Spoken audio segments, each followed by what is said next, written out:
Welcome to the Compost Pile, a podcast where we break down gardening, homesteading, and more. Join your hosts, David Poole and Aaron Barnhill, as they pile up information and break it down so that you can be more successful in the garden.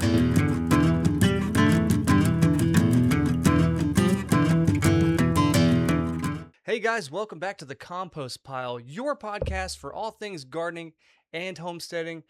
With me, as always, is my co-host David Poole, owner of Mid County Farm and Feed. I'm Aaron, and let me tell you something. It's hot. It is hot outside. We're in August now. My garden is struggling. I cut it back, like we said on the last episode, and we were talking about, hey, learn to let go. But now you know what I have? I have a problem. My problem is lots of bare soil. Yeah, that's not good. No, I have I cut back just like we said, all of my plants that seem to be really struggling. I got rid of them because I don't want to invite more pests in my garden. But now I just have bare soil and that August sun is beating down on it and I don't know what's going on. Maybe my soil is diminishing. What should I do? Cover it. Cover it. Cover it. Cover it with what? There's a lot of different things that you could do, but ideally, you plant a cover crop. But Okay. that's a dual answer question. Is that like alfalfa grass or not alfalfa here, but okay. we'll get into the specifics of what you could do, what you could plant as we go along. But So that's what we're talking about today. We're talking about cover crops. Okay, great. And whether or not you use a cover crop really depends on what your plan is. Like, and we always talk about planning, but what's happening in this space next? So let me tell you what my plan is. So I've culled my summer garden, almost everything except for my peppers. I've kept my peppers because they're doing fine. And now I have some seeds germinating, and then I'm gonna buy some transplants. I want to go for round 2. Okay. Right, but I have bare soil right now, and I don't want it to get worse. If you have bare soil, but you're planning to reuse that, like in the very short term, which it sounds like you are, that's my plan. Fall gardening or the second warm season garden, it's almost here. Cover crop is not going to be ideal for you. I will tell you too, I'm not going to use all of my raised bed gardens. Okay. I just want to use like half for the second season.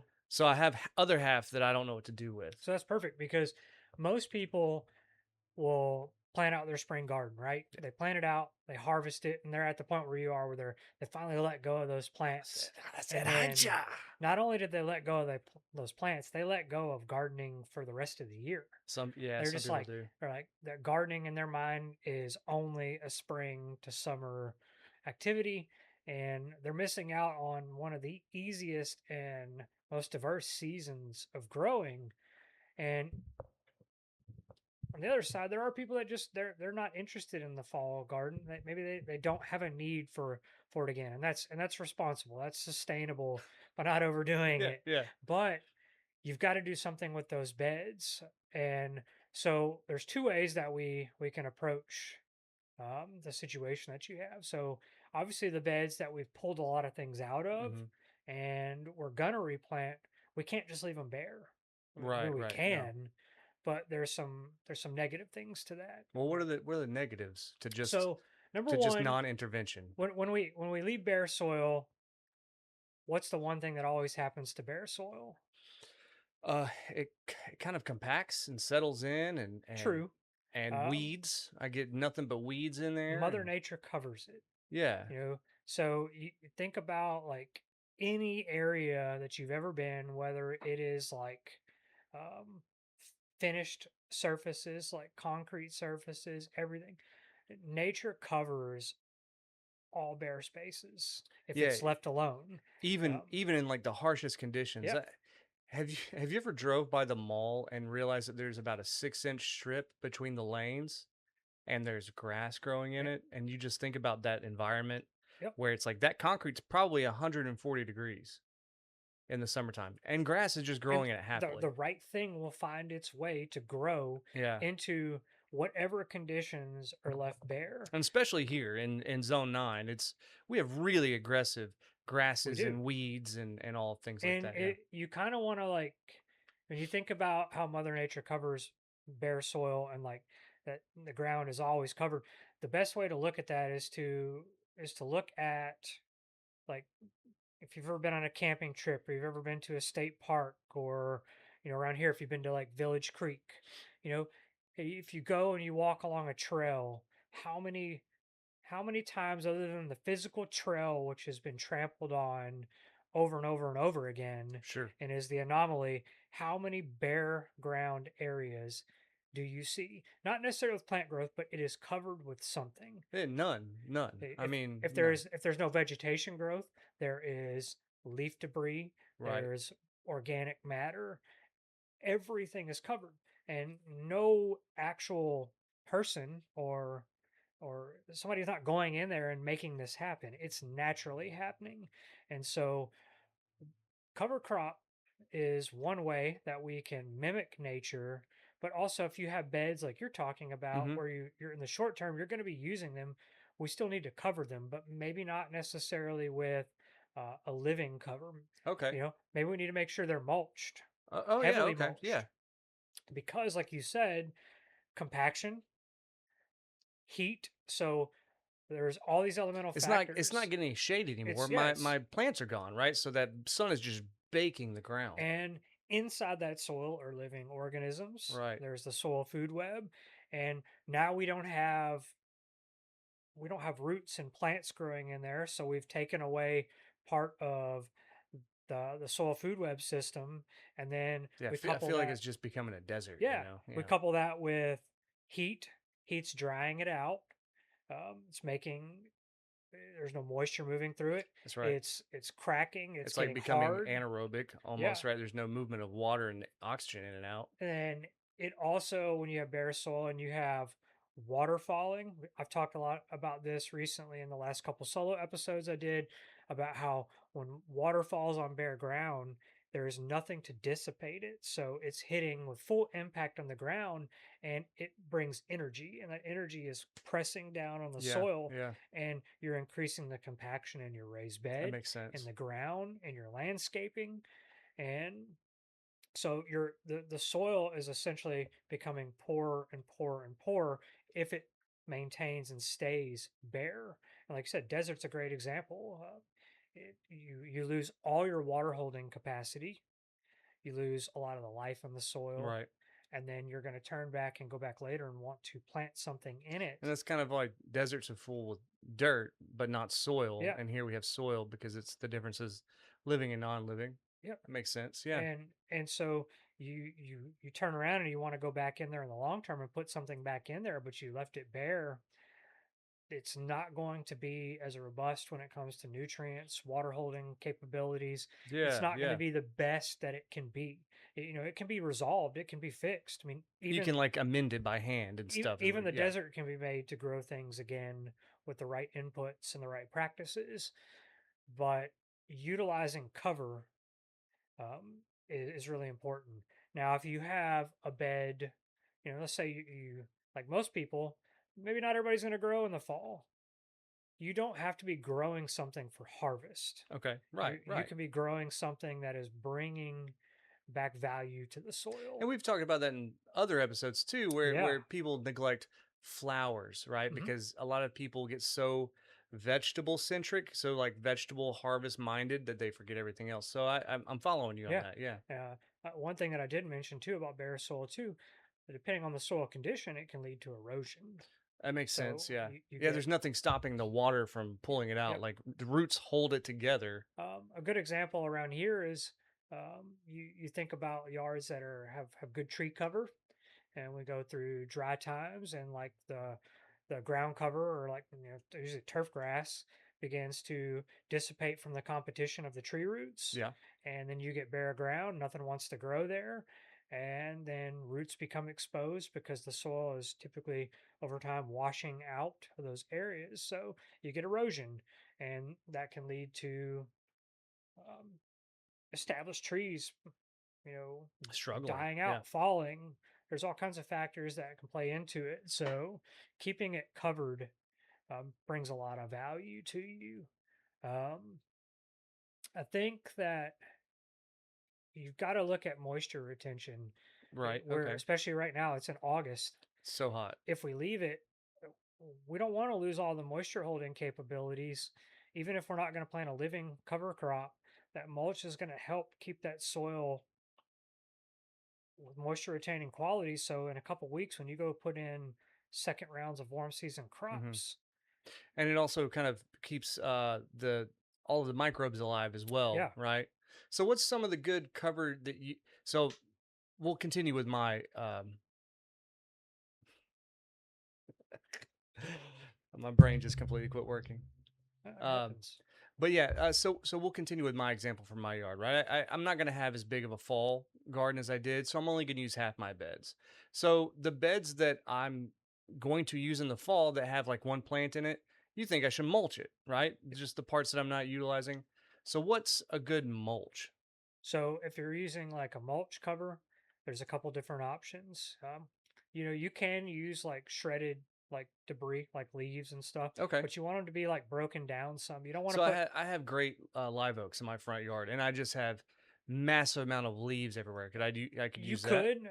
Oaks are a hardwood and they take longer to break down. The And leaves do? yep, so Okay. it would be better to like break them down, like chop them up Like into with a lawnmower or yeah, something. Yeah. Okay. you utilize that where it will break down faster Hmm. because if you put full leaves in there, you can go back months later and still be coming up with full pieces of leaf, Yeah. and that's taking away resources potentially. Like it, microbes are trying to break that down in the soil. And they're It's utilizing using energy on that it's instead using of, yeah. oxygen, moisture, Interesting. nitrogen that might be needed for your plants. You can utilize like standard mulches, like so you could go buy mulch, Hmm. but you would want to use like a composted mulch, Okay. Yeah. something Okay. that's been brought well into the composting phase. It's still shredded and it's still kind of big, And it's got some woody bits in but there it and, also has fines in it. When you right. pick it up, you can see things that are almost they're not quite soil consistency, but they're fine. They're not big chunky pieces. They're Right. not big It's round. not like Yeah, landscaping wood mulch. yeah. You Yeah. just think like shredded, Yeah. Okay. like That's good. and those will do very very well. And you would want to cover like with a 2 to 3 inch layer. You need a thick layer of mulch. If you don't put enough, you're not really doing a whole lot for insulating and moisture retention. You could use pine straw. You could go out and collect pine We needles, got a lot of longleaf that pine here in needles some from places. your neighborhood or maybe in your own yard, or you could purchase those as well. They're very economical and they do a really good job in a garden setting. What about lawn clippings, grass clippings? Uh, I wouldn't typically want to put grass clippings in there. I'm not saying that it couldn't be used because there's nitrogen and Hmm. it's organic matter, but when you're pulling up grass clippings, it'd be an easy way to introduce a weed species, pick up some Oh, okay. seeds, Okay. put it in there, Dog and poop. there are some vigorous weeds that you might not want. Be an easy way to get nut grass, That's maybe. I wouldn't even have thought of that. Um, That's good. so that would be my personal take. Not saying that you couldn't do it, but I wouldn't advise it. Okay. Um, Now, when we get into like the true concept of like cover crops, Which is a living. which is a living Yeah. thing, you could use other vegetables like squash, or we've talked about it before, like the Yeah. Three Sisters Hmm. method. You, you might not want that squash. You may not have any use for it, but you could grow it as a vigorous ground Because cover, it just creeps and crawls over and yeah. it keeps the soil covered. It insulates. It helps reduce weeds. That's we did talk So about that. there are options that are vegetables, and then there's like um, those would be good to grow around things that were like low growing that will work with other vegetables. The squash, right? Okay. Squash, uh, Like is what about like sweet potato vines? Is that sweet another? potato Is vine. Yeah, okay. sweet potato vine is a great ground cover, and it's very. It doesn't require much, if any, input from you. Sweet potato vine is typically pretty drought tolerant. So you can just throw Uh, some of those in your bed and just let it go. yep, Okay. and And that's they're so pretty. And they're they really are, pretty. Yeah. and you get harvestable produce out of it if you like sweet potatoes. So I mean, it's a win-win across the board. You give me some gold here. Yeah. Yeah, You give me it'd be some- pretty What good. about regular potatoes? So if regular potatoes, no, because they grow upright. Oh, okay. So Yeah. they're more they grow more like a tomato They're plant. not as viney. Okay. No, I've never grown regular no. potatoes. So Now you could, and if you're getting ready to plant in a garden, you could layer in all kinds of different species of plants to block light from accessing the soil, but I Hmm. still would use a mulch in there to help preserve the the water Okay. and Yeah, whatnot. that makes But sense. Yeah. I densely plant a lot, and so a lot of times there's not a lot of space for the sun to actually hit the soil. But I still will find things that like to grow in shady environments that will germinate or pop up in there, not in abundance, but when I do couple that with mulching, I find that I'm a lot more successful in keeping everything happy across the Hmm. board. Um, so cover crops come in different shapes and sizes when we're talking about living cover crops. So we could use nitrogen builders. So What does that nitrogen mean? builders are essentially they're plants that pull in atmospheric nitrogen. They're nitrogen fixers. Yeah. So a good example would be peas. Okay. So even if you don't like growing, kind of like if you don't like squash, like let's say you have soil that maybe things aren't growing really well. Maybe it's nitrogen deficient. You tested your soil. We could plant in there nitrogen fixing plants, That's going to bring nitrogen from the atmosphere atmosphere, and push it down into the soil. and it's going to store it in the root system. And then we can come back and we can use what we call the chop and drop method, Hmm. where we essentially we just chop the plant off or cut it off at the base, and we just leave that green matter The on top, tops. Yeah. and that acts as a mulch. It's going to Okay. break Yeah. down and compost back into the soil. But then once that plant begins to die, then bacteria that are in the soil are going to begin to move in and break down those nodes of nitrogen And the and roots. Yeah. releasing them Wow. into Okay. the soil. Hmm. So you're replenishing your soil by putting in nitrogen fixers. Or you could do that following maybe you planted a bunch of really heavy feeding items. Maybe you planted maybe a bunch of corn, Yeah. and you want to come back in with nitrogen fixers to And help that's why, replenish that. and that's kind of like, so we're usually talking on this show, on this podcast, about the backyard gardener and the hobbyist, because that's what we are essentially, right? But when I see, the big dogs out there, the people that have 400 acres Yeah, and they're planting stuff, is that why they grow soy? Is the soy like a cover crop? they Because can. Yeah. they plant corn first, and then once they're done with that, they plant soy behind Most it. people associate cover crops with large scale farming, and most Yeah. people don't think it's something that they need or should do. Uh, but at the end of the day, they will be more successful by not leaving the soil bare. Okay, and And that's why they do it in the large scale farming. Oh, it is a way, it is a regenerative way.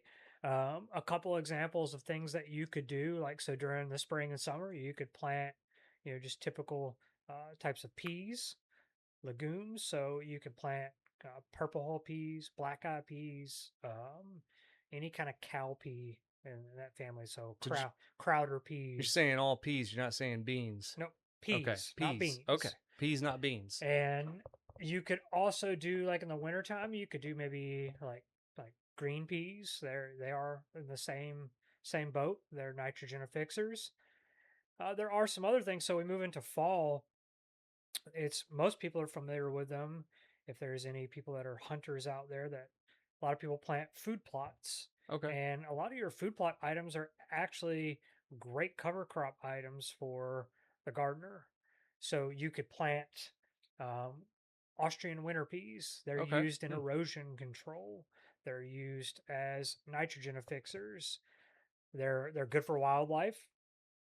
They're good for your soil. So Mm, you're saying the hunters know these because they plant them for Yep. the wildlife? Oh They wow. plant them for the wildlife, but they also they rejuvenate the soil in a sense at the same time. Boy, that's a holistic sort Yeah, of an yeah, it's idea. pretty cool. You could do crimson clover. So crimson clover is more of an upright clover, and it is great for pollinators. It puts on a really, really beautiful crimson bloom. Is it the little It's balls? kind of like furry, fuzzy. Yeah. So it grows up. Not It's not like a It's not like a traditional creeping ground. creeping Yeah. like white clover Okay. that which those are nitrogen fixers too. Okay. But in the fall time, when most people have dormant soil or there's bare ground, your crimson clover would be an excellent option for that. Hmm. And same way there, you grow it when it's done, you chop it off, and Just chop and drop. yep, Let it lay chop and there. drop. Yeah. Um, there are um, there's another classification of cover crops that are essentially what we call biomass producers. So this is another thing that will dwindle down if you leave soil bare, and that's biomass. So that's like the mass of potentially living That's species, like the organisms, organisms right? in the soil, or also biomass is it's like the the cumulative weight of like organic materials like dead or near dead things that are Yeah, in the soil. So you think about like root old roots. systems. Yeah, So by leaving the soil bare and there's nothing in there and you don't do anything, eventually those roots break down and there's no longer anything there. And if you don't replenish with a new crop of some sort to grow roots, then you're reducing the biomass and that leaves not a lot for the organisms to stay. It also makes the soil kind of compact, whereas a lot of those roots are growing in, opening up the soil, allowing in oxygen and water. So biomass producers are good. A lot of people will plant like millet, cereal rye, with oh the yeah, yeah. Elbon rye, which Uh-huh. is a great thing in the fall. Like winter grass is It's a yeah. grain. You're like think Okay. about grains, not Mm, necessarily grasses, but grains. okay. So, um, Barley and rye yeah, and duckweed, all that stuff. yeah, like millets are real common. It'll do well here. Certain types of oats will do well here. And yes, they can Interesting. drop seeds and they might grow back next year, but I mean, it the value outweighs the con Yeah, here. and you get enough value from keeping your soil in tip top shape more than you would get from like say the grains that you're getting. Yeah, That's and not the point of you're it, not going to right? be growing enough to harvest Right. and You're not like going to make a loaf of bread out of yeah, and this. Yeah. process this stuff. Like It most has a people, job to do, and it's not necessarily to yeah, make the you grain. know, it's there to preserve the soil. So that's definitely another classification of cover crop. Uh, Another one would be we'll call them like soil busters or like deep root So these builders. are things that the roots kind of get down in and break the soil Right. up. Okay, a soil So buster. you compaction obviously is something we've talked a lot about on this show, Yeah. and that most people in zone 9 and southeast Texas and the coastal regions are highly familiar with is dense clay Right. compacted soil. Absolutely. There's lots of moisture pressing down all the And we time. get and sometimes we get bouts of really heavy rain, Yeah, and then we'll get bouts of no rain, and that leads to compaction, right? Because yeah. all that weight of the water, and then And you the average home nowadays does not have overstory cover. no, So, right, like my personal garden home has overstory cover. We have trees over some of the beds, sure, so it stops and it dissipates the velocity of the rain falling, and it reduces the amount of compaction. But the average, home nowadays is wide open, yeah. and when the rain comes down, it comes down in full force, and there's nothing to stop it. And so you get compaction. So you can use root building cover crops. Yeah. Or probably the most common example is a radish. A Oh radish yeah. is a great. It's essentially a tap root, and it's growing down, and it's expanding, and Yeah. it's And pushing it's like open the loosening of soil. that. Yeah. Uh, So I guess carrots would also be considered one too. yeah, yeah, Radish, definitely. So carrots, turnips, daikon. daikon radish Yeah. is like the That's like number the number one. one like soil buster, and they do that. They're also a cover crop for wild or like And for you wildlife. and you get a big old radish out of it, Yep. right? So that's pretty So cool. Maybe you not a little French yeah, breakfast you radish. get You the got to get long that ones, daikon. Yeah. and so it's kind of interesting to see these are common things that are sort of part of our everyday life in a way, like cereal grains and stuff, but Yeah. we're utilizing them not for what we commonly know them for, but we're utilizing them for soil For soil preservation and soil maintenance. amendments. Yeah. Absolutely. We could also be doing things that will maybe help with pollinators. So flowering covering crops. There Well, like you said, the clover, the that's clover, one, yeah. right? That's So synergistic. we can be supporting fall pollinators. So even if Sunflower's a good one. Sunflower's a good eh, fall. There's a lot of fall varieties of that. so I mean Hemlock, maybe. you can see that like essentially overall like cover crops there's something for every season, and they kind of really fall directly in line for me with the season which most people choose not to garden or don't know enough about gardening. Like fall into Yeah, winter. fall into winter, you Fall know. into winter, yeah.